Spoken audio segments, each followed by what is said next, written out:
bagaimana cara agar sholat kita berkualitas? Maka apakah ada yang perlu harus kita persiapkan, Ustadz? Misalnya persiapan khusus nih bagi kita yang tidak tahu atau tidak paham bahasa Arab gitu. Ya. Tentunya sholat seperti ibadah-ibadah yang lainnya.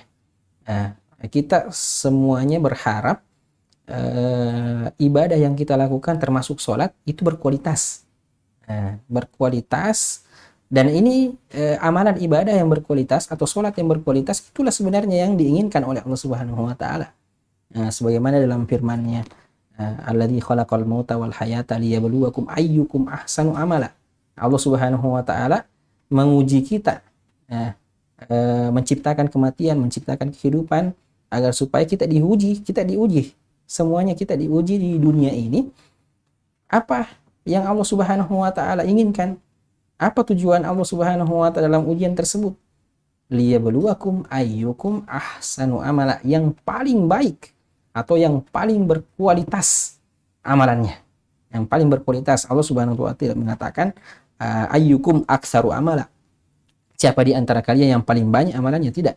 Akan tetapi yang diinginkan oleh Allah Subhanahu wa taala adalah ahsanu amala, yang paling baik dan yang paling bagus kualitas amalannya. Sehingga para ulama kita berkomentar, apa maksudnya kualitas amalan? Kualitas amalan sebagaimana yang kita pahami bersama, bahwasanya kualitas amalan ibadah itu ada dua intinya, atau yang biasa diistilahkan dengan syarat diterimanya amalan, yaitu al-ikhlas dengan al-mutaba'ah. Dengan betul-betul kita melakukan ibadah, amalan ibadah kepada Allah Subhanahu wa taala hanya untuk ikhlas, hanya untuk Allah Subhanahu wa taala semata, tidak ada tujuan yang lainnya. Kemudian yang kedua, tentu ibadah tersebut harus sesuai dengan petunjuk Rasulullah Shallallahu alaihi wasallam. Nah, ini yang disebut dengan ibadah yang berkualitas. Kita kembali kepada pertanyaan penanya tadi. Bagaimana sholat yang berkualitas? Nah, sholat berkualitas tentunya kita kembali tadi dengan dua syarat itu. Sholat yang kita lakukan betul-betul kita hati kita hadir dalam setiap sholat kita. Hati kita hadir bahwasanya sholat yang saya lakukan ini untuk Allah Subhanahu wa taala, bukan karena selainnya. Kemudian sholat yang saya lakukan ini bukan hanya sekedar menggugurkan kewajiban, sehingga kadang sholat sebagian kita itu hanya sekedar menjadi adat kebiasaan, karena sudah sering, karena lancar setiap harinya, tidak pernah ditinggalkan sholat itu, akhirnya menjadi kebiasaan 5 kali dalam sehari semalam kita lakukan.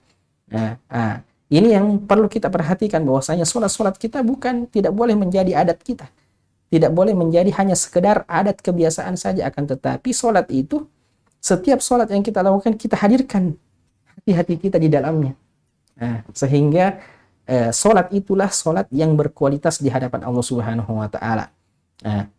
Kemudian yang biasa disampaikan oleh para ulama kita, sholat yang berkualitas itu adalah sholat yang ada khusyuk di dalamnya. Tentunya setelah melakukan ibadah sholat sesuai tuntunan Rasulullah SAW, sesuai sunnah tentunya.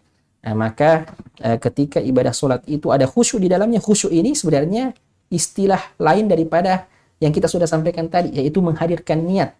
Maka ketika hati kita ini hadir dalam setiap sholat kita, maka otomatis kekhusyuan itu akan ada dalam setiap sholat kita. Kita sadar dengan penuh kesadaran kita bahwasanya, ya Allah, saya sholat ini untukmu.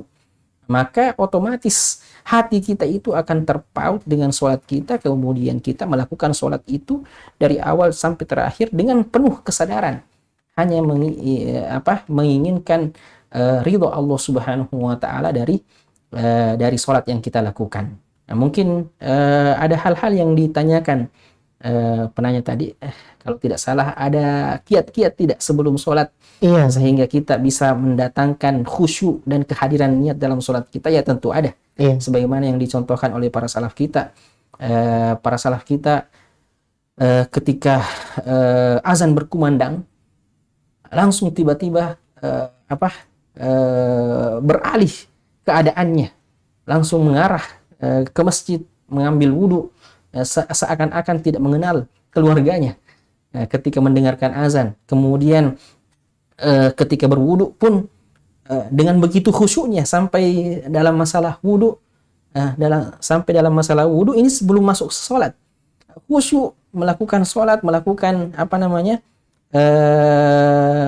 berwudu dengan sesuai tentunya dengan sunnah Rasulullah SAW, dengan menghayati wudunya, walaupun tidak kita pungkiri bahwasanya biasa kita berbicara dalam sementara wudu ini tidak ada masalah sebenarnya, boleh saja kita bicara dengan adanya hajat. Nah, ketika kita berwudu tidak mungkin tidak seperti sholat, tidak boleh bicara. Akan tetapi para salaf kita mencontohkan yang seperti itu. Khusyuknya itu dimulai dari persiapan menghadap Allah Subhanahu wa taala. Dan tentunya ketika kita pahami contoh tersebut, maka kita langsung bisa pahami bahwasanya bagaimana cara menghadirkan niat dalam setiap sholat kita, menghadirkan khusyuk dalam setiap sholat kita. Maka kita tanggalkan atau kita tinggalkan, kita lepas semua urusan-urusan dunia, kemudian kita satukan pikiran kita satukan niat kita ketika kita menghadap Allah Subhanahu wa taala. Kita persiapkan betul-betul.